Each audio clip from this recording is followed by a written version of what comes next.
Shikuesa ABC News ju përshëndes, jemi së bashku në edicionin e mesditës, të cilin në fakt do ta nisim edhe një herë me atë se çfarë po ndodh në landfillin e Bushatit, ku një ditë më parë aty razjarë, ditën e sotme vijon të jetë kritike situata, por jo për flakët më shumë se sa për tymin që është lëshuar dhe ka mbuluar disa le themi banesa aty pranë, duke rrezikuar ose duke u kthyer kështu rrezik për ajrin dhe për banorët që jetojnë aty afër. Kolegja Gisela Çota ndodhet pikërisht në Bushat, do të jemi në këtë moment në një raportim të drejtë për drejtë.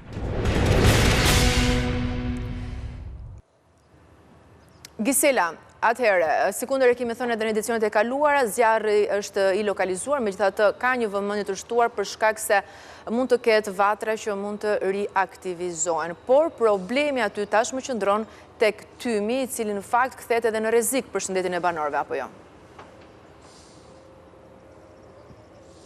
Po, në fakt, puna vijon për shuarjen e zjarrit, i cili ka nisur që prej ditës së djeshme. Ajo që ka mund të themi deri më tani është se situata paraqitet ende problematike, kjo për shkak të natyrës së mbetjeve që edhe pas shuarjes her pas here ato riaktivizohen. Me ndihmën e operatorit do mund të shikojmë pamjet të cilët në operacionin e zjarfikësve po mundohen që të shuajnë flakët, ku është bërë mundur vetëm shuarja e vetëm një sipërfaqeje të vogël. I është dashur në terrene dhe ndërhyrja e mjeteve të rënda, përfshirë këtu edhe eskavator me qëllim për të zhvendosur mbetjet dhe për të lehtësuar ndërhyrjen e forcave zjarfikse në zonat më të thella të vatrës.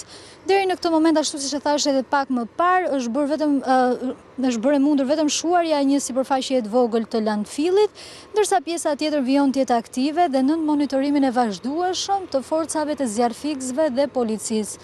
Deri më tani kanë edhe përforcuar, në fakt janë shtuar 2 automjete zjarfikse, kjo për të bërë mundur ashtu siç e deklaroi edhe nën kryetari i Bashkisë Vautë Dejës që brenda ditës do të ketë një shuarje totale të gjithë zjarrit. E kuptoj. Ndërkohë, Gisela, le të ndjekim edhe për rëndësimin e kryetarit të bashkisë. Atëherë gjatë mesditës djeshme është marrë njoftim për një vatër zjarri në landfillin e Bushatit. Me njëherë janë paraqitur forcat zjarfikse të Bashkisë Vautë, me pas kanë marrë pjesë në operacion edhe forcat zjarfikse të Bashkisë Shkodër, Lezhë, Kamës dhe Tiranë, cilët gjej rastin t'i falenderoj. Era dje ka qenë me intensitet lartë, e cila ka ndihmuar edhe në përhapjen më të shpejtë të zjarrit. Sipas verifikimit nga kamerat mbikëqyrëse, duket se zjarri nuk ka qenë i qëllimshëm. Kompania përgjegjëse për landfillin ka kontaktuar edhe firmat e zonës të cilët kanë sjellë kamion edhe eskavator që të bëjnë të mundur izolimin e vatrave. Banesa nuk rrezikohen. Shpresojmë që gjatë ditës së sotshme të bëhet të mundur shuarja e zjarrit. Mirë, ndoqëm me rëndësimin e nënkryetarit të Bashkisë Vautë Dejës, por do ndalemi pak më gjerë bashkë, Gisela, tek banorët që preken nga kjo ndodhje. Çfarë masash po merren për to? Në fakt, ajo që ka duhet theksuar, por edhe ajo që deklaroi nën kryetari i Bashkisë Vautë Dejës, është se rreth landfillit banesat janë shumë large dhe nuk ka asnjë rrezik që zjarri të afrohet pothuajse afër banesave të tyre. Vetmja problematik që paraqitet e vështirë momentalisht është se i gjithë tymi ka mbuluar pothuajse të gjithë zonën dhe kjo shfaqje shqetësuese për një pjesë. Momentalisht në landfill nuk ka mundur të komunikoj me banor, pasi siç e thash është largësia ka shumë distancë banesat nga landfilli. Megjithatë, këtu ka mundur të flas vetëm me punonjës të zjarfikses, të cilët kanë deklaruar se brenda ditës së sotme do të bëhet izolimi total i të gjitha vatrave. E kuptoj. Dhe shpresojmë të ndodhë kështu. Mirë, ishëm në këtë lidhje drejt për drejt me kolegin Gisela Çota. Do të kalojmë në të tjera zhvillime. ABC News ka siguruar pamjet e kamerave të sigurisë ku tregohet që zjarri që shkrumboi pallatin në Tiranë ka nisur nga ambalazhet e kartonit pranë Big Market në katin e parë të ndërtesës. Në pamje shfaqen 5 të mbitur, të cilët marrin disa kartone, më pas i hedhin sërish në grumbullimin e mbetjeve. Grupi i hetimit dyshon se ata mund të kenë vënë flak që shkrumboi ndjes 30 apartamente dhe lëndoi 11 persona.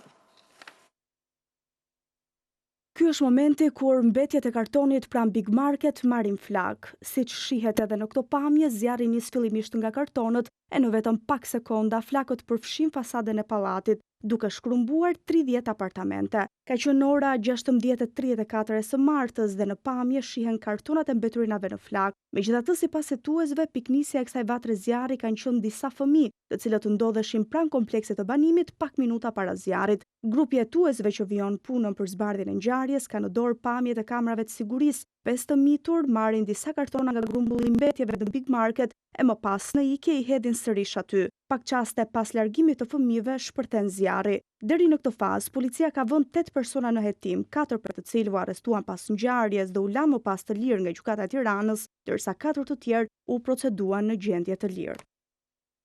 Autoriteti kombëtar i ushqimit thotë se nuk ka asnjë njoftim nga sistemi europian për praninë në Shqipëri të produkteve të kontaminuara të HIP pas alarmit të ngritur në Austri, ku një seri të këtij ushqimi u konstatua me helm përminj. Produktet janë tërhequr nga tregu austriak, ndërsa kompania nuk përjashton mundësinë e manipulimit të tyre.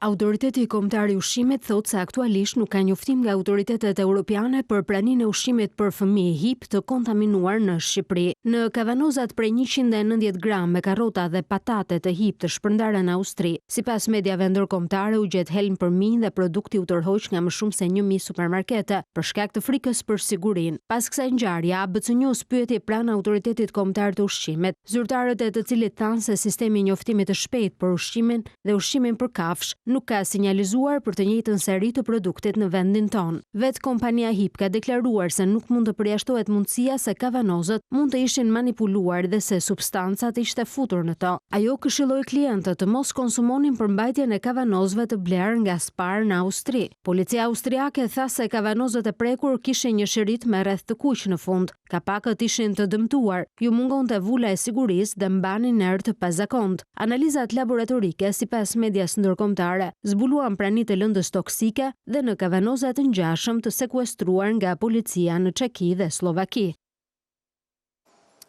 Ndërkohë, AKU bllokon 18 kilogram çokokreme salmonel, produkti ishte importuar nga Gjermania, ndërsa një pjesë e tij mbi 8 kilogram është tregtuar dhe autoritetet u bëjnë thirrje konsumatorëve që e kanë bler të mos e konsumojnë. Nëse e keni bler këtë krem lajthie me kakao, autoriteti kombëtar i ushqimit ju bën thirrje ta ktheni në pikën ku e keni marrë. Shqipëria, sipas AKU, është njoftuar nga sistemi i njoftimit të shpejtë për ushqimin se në këtë produkt me origjinë nga Gjermania është gjetur salmonel, një bakter që rrezikon shëndetin e njerëzit. Ai shkakton diarre, e the dhe dhëmbje barku. Kremi i lajthis, Nudos i hazelnuts nougat krem me paketim 300 gram, mban datën e skadencës 18/9/2026 dhe 26/8/2026. AKU thot se nga verifikimet e kryera pas sinjalizimit të autoriteteve europiane, ka blokuar për të dy lotet rreth 18.3 kg të tij, përkatësisht 15 kuti me datën e parë të skadencës dhe 46 kuti me datën e dytë. Produkti i bllokuar do të zgjësohet, ndërkohë autoriteti kombëtar i ushqimit deklaron se 8.7 kg e këtij kremi lajthie me kakao është bler nga konsumatorët. Ju të ndiqni Radio ABC News. në valët 105 FM Të përditësojni me zhvillimet më të fundit. Në 105 FM. Pas Shqipërisë edhe Kosova shpall Gardën Revolucionare të Iranit si organizatë terroriste. Qeveria e Kosovës përmes këtij vendimi rreshtohet krah aleatëve të saj strategjik në luftën kundër terrorizmit dhe forcimin e sigurisë ndërkombëtare. Më herët Shtetet e Bashkuara të Amerikës kanë shpallur Gardën Revolucionare Iraniane si organizatë terroriste. Pas Shqipërisë edhe qeveria e Kosovës e ka shpallur Gardën Revolucionare Islamike të Iranit si organizatë terroriste. Vendimi u mor gjatë mbledhjes së ekzekutivit të fillimjavë, ndërsa kryeministri Kurti deklaroi se përmes këtij vendimi Kosova e forcon qëndrimin e saj në mbrojtjen e sigurisë ndërkombëtare. Ky propozim vendim paraqet bazën ligjore dhe strategjike për shpalljen e trupave të Gardës Revolucionare Islamike si organizatë terroriste në Republikën e Kosovës. IRGC është identifikuar si një strukturë që përdor terrorizmin dhe dhunën e organizuar si instrument të politikës së jashtme, duke kontribuar në destabilizimin rajonal dhe global. Përmes këtij vendimi, Kosova forcon qëndrimin e saj në mbrojtje të sigurisë ndërkombëtare, vlerave demokratike dhe të drejtave të njeriut. Garda revolucionare është krau ideologjik i ushtrisë së Teheranit dhe u krijua pas revolucionit vitit 1979 për të mbrojtur udhëheqjen. Ajo kontrollon dhe zotëron kompaninë në të gjithë ekonominë iraniane, përfshirë sektor strategjik kryesor. Edhe për Shtetet e Bashkuara të Amerikës dhe Bashkimin Evropian, Garda revolucionare iraniane është organizatë terroriste. Në përplasjen SBA dhe Izrael kundër Iranit, janë eliminuar një pjesë e rëndësishme e figurave drejtuese të gardës, përfshirë Naim Kasem. Futja një organizate apo grupi në listën e zezë nënkupton zakonisht ngrirjen e aseteve të saj në këtë vend dhe regjim vizash për udhëheqësit dhe zyrtarët e saj, edhe pse Irani nuk e njeh Kosovën si shtet i pavarur dhe nuk ka marrëdhënie diplomatike me Prishtinën. Një anije iraniane është sekuestruar nga Marina Amerikane ndërsa tensionet në Hormuz rriten. Teherani quan këtë akt shkelje të armëpushimit dhe thotë se do t'i përgjigjet. Nga ana tjetër ka deklarata kontradiktore për bisedimet në Islamabad ditën e sotme. Tensionet janë rritur mes Shteteve të Bashkuara dhe Iranit pasi forcat amerikane morën në kontroll një anije madhrash me flamur iranian. Presidenti amerikan Donald Trump tha se Marina e Shteteve të Bashkuara pasi dha një paralajmërim e ndaloi menjëherë anijen duke hapur një vrim në dhomën e motorit pasi ajo përpoq të kalonte bllokadën amerikane. Anija në fjalë ishte tuska dhe u kap në xhirin e Omanit nga një luftanije amerikane. Sipas Trump, ekuipazhi refuzoi të dëgjonte, kështu që Marina i ndaloi menjëherë. Kreu i shtëpisë së Bardhë tha se tuska është në sanksionet e thesarit amerikan për shkak të historisë së saj të mëparshme të aktivitetit të paligjshëm. Komanda qendrore amerikane tha se marinarët amerikan u larguan fillimisht nga anija sulmuese Tripoli me helikopter dhe ulën më pas me litarën e Tuska të dielën. Në deklaratë thuaj se anija iraniane nuk u përgjigj paralajmërimeve të përsëritura për 6 orë. Bazuar në të dhënat e sistemit të identifikimit automatik, Tuska ishte rreth 40 milje detare nga porti i Chabahar në Iranin juglindor para se të ndalonte të kthej prapa, të lëvizte pak në lindje dhe pastaj të ndalej. Anija kontejner është pak më shumë se 290 metra i gjatë dhe me një thellësi prej 13 metrash. Ajo duke se ka qenë ngarkuar plotësisht ose pjesërisht. Shtabi i lartë ushtarak i Iranit është zothuar se Irani do të përgjigjet ndalimit të anijes dhe ka quajtur atë një shkelje të armëpushimit. Sipas një deklarate të publikuar në media shtetërore, një zëdhënës ka thënë se Shtetet e Bashkuara janë duke shkelur armëpushimin pasi japën zjarr ndaj një prej anijeve tregtare të Iranit në ujërat e detit të Omanit dhe që aktivizuan sistemin e saj të navigimit duke hipur në të dhe vendosur marinar. Pas kësaj situate, zyrtarët iranian thanë se Teherani nuk ka plane për momentin të marrë pjesë në raundin tjetër të negociatave me Washingtonin. Media shtetërore cituan zyrtarët e thonin se vazhdimi të ashtu quajtur bllokadë detare, shkelja e armëpushimit dhe retorika kërcënuese amerikane kanë ndaluar përparimin në bisedime. Ndërkohë ekipi i presidentit amerikan Donald Trump është nisur drejt Islamabadit. JD Vance kryeson sërish negociatat i ndjekur nga Steve Witkoff dhe Jared Kushner, derisa deri më tani asnjë zyrtar iranian i emëruar nuk ka konfirmuar ose mohuar nëse Irani do t'i bashkohet një raundi të ri bisedimesh, edhe pse kjo nuk do të thotë domosdoshmërisht se Irani nuk do të marrë pjesë. Raundi i parë i bisedimeve në Pakistan zgjati më shumë se 20 orë dhe përfundoi pa marrëveshje, ndërsa armëpushimi 2 javor mes Shteteve të Bashkuara dhe Iranit po i afrohet fundit. Rumen Radev, një lider i progresistëve në Rumani, do të jetë kryeministri i ardhshëm i vendit. Ai fitoi zgjedhjet e dieshme parlamentare me qendrim prorus dhe kundër sanksioneve të Brukselit ndaj Moskës. Radev në krye të Bullgarisë është një pikpyetje e madhe për Bashkimin Evropian. Rumen Radev, kandidati pro-rus, ka shpallur fitoren në zgjedhjet parlamentare të Bullgarisë, të tetat në 5 vitet e fundit. Sipas Komisionit Qendror të Zgjedhjeve, partia e Radev, Bullgaria Progresive, kryeson me 45% të votave, që rezulton në një shumicë absolute prej të paktën 132 vendesh në parlamentin me 240 vende. Progresistët e Radev mposhtën koalicionin liberal Gerb të ish kryeministrit Bojko Borisov, i cili arriti vetëm 15% të votave të numëruara. Në fjalimin e tij të fitores, Radev tha se njerëzit rrëzuan arrogancën e partive të vjetra dhe nuk ran pre gënjeshtrave dhe manipulimeve. Ai premtoi të ndërtonte një Bullgari të fortë në një Europë të fortë, ndërsa ftoi partitë e tjera për koalicion. Ajo që i duhet Evropës tani është mendimi kritik, veprimet pragmatike dhe rezultatet e mira, veçanërisht për të ndërtuar një arkitekturë të re sigurie. dhe për të rikuperuar fuqinë dhe konkurrueshmërinë e saj industriale. Ky do të jetë kontributi kryesor i Bullgarisë në misionin e saj evropian. Radev 62 vjeç shihet si një udhëheqës pragmatik disi pro-rus, i cili ka kritikuar sanksionet e Brukselit dhe ka bërë thirrje për dialog konstruktiv me Kremlinin. Ai kundërshton mbështetjen ushtarake bullgare për Ukrainën. Në këto zgjedhje Radev u përqendrua kryesisht te politikat e brendshme, duke premtuar të luftojë korrupsionin dhe të rivendosë një qeveri të qëndrueshme pas viteve të koalicioneve të dobta dhe të rrëzueshme lehtë. Ai dha dorëheqjen pas 9 vitesh si president në janar për të formuar lëvizjen e tij të re. Zgjedhjet u shpallën pasi qeveria më parshme u përpoq të miratonte një buxhet të diskutueshëm në dhjetor, duke shkaktuar protesta masive të cilat Radev, si president, i mbështeti.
Japonia është nën alarmin e tsunamit në brigjet veri lindore të saj pas një tërmeti me magnitud 7.4 të shkallës Richter që goditi vendin. Autoritetet u kanë bërë thirrje banorëve që të qëndrojnë larg këtyre zonave. Një tërmet me magnitud 7.5 i shkallës Richter goditi bregun veri perëndimor të Japonisë të hënën, ndërsa autoritetet u bën thirrje banorëve të qëndrojnë larg zonave bregdetare, duke dhënë një paralajmërim për tsunam. Epiqendra e lëkundjeve ishte në Oqeanin Paqësor dhe thellësia e tyre ishte 10 km sipas Agjencisë Meteorologjike të Japonisë. Prefekturat Iwate, Aomori dhe Hokkaido ishin më të rrezikuarat. Shërbimet e trenave të shpejtë në Aomori, në majën veriore të ishullit kryesor Honshu të Japonisë, u ndalën për shkak të lëkundjeve. Tërmeti ishte 5 i sipërm në shkallën e intensitetit sismik të Japonisë, mjaftueshëm i fortë për ta bërë të vështirë lëvizjen e njerëzve. Në shumë raste muret e pa armatosura prej blloqesh betoni shemben. Japonia është një nga vendet më të prirura ndaj tërmeteve në botë, me një lëkundje që ndodh të paktën çdo 5 minuta. E vendosur në unazën e zjarrit të vulkaneve dhe llogoreve oqeanike që rrethojnë pjesërisht pellgun e Paqësorit, Japonia përbën rreth 20% të tërmeteve në botë me magnitudë 6 ose më shumë. Një masakër ndodhur në Shtetet e Bashkuara të Amerikës ku një burr 31 vjeçar vrau 7 fëmijët e tij dhe 2 gra, njëra nga të cilët nëna e fëmijëve të tij. 2 episodet e krimit kanë ndodhur në 2 vende të ndryshme, ndërsa autori i masakrës u qellua për vdekje nga policia gjatë aksionit për kapjen e tij. Një ngjarje tragjike ka ndodhur në Louisiana të Shteteve të Bashkuara, ku një burr vrau 8 fëmijë, 7 prej të cilëve ishin të tijit. Krimi makabër ndodhi në një lagje në Shreveport, ndërsa autori qelloi edhe 2 gra, njëra prej të cilave ishte nëna e fëmijëve të tij. Policia tha se burri qelloi një grua në një shtëpi në lagje në jug të qendrës së qytetit dhe më pas u drejtua me makinë për në vendodhjen e dytë. 7 fëmijë u vran brenda shtëpisë së dytë dhe një u gjeti vdekur në çati, pasi me sa duket u përpoq që të arratisej. Një fëmijë tjetër kërceu nga çatia dhe ka shpresë të mbijetojë pasi u dërgua në spital. Fëmijët që u vran ishin nga 3 deri në 11 vjeç, 3 djem dhe 5 vajza. Personi armatosur i identifikuar si 31 vjeçari Shamar Elkins u vran nga oficerët e policisë. Nuk ka ende një motiv të qartë për ngjarjen e rëndë, por autoritetet janë të bindura se të shtënat kishin lidhje tërësisht me një incident familjar. Elkins ishte arrestuar në një rast me armë zjarri në vitin 2019, por zyrtarët nuk ishin në dijeni të ndonjë çështjeje tjetër të dhunës në familje. Autori dhe gruaja e tij ishin në proces ndarjeje dhe do të paraqiteshin në gjykatë të hënën. Të dy kishin debatuar për ndarjen para të shtënave. Ishte gjithçka e përgatitur për edicionin e mesditës. Ju mund të klikoni në webin tonë abcnews.al për të tjera zhvillime, gjithashtu mund të na ndiqni edhe në radio në frekuencat 105 FM. Në vim do t'jeni me kolegun Ertan Prifti në hapësirën sportive Sport Center. Faleminderit që na ndiqni.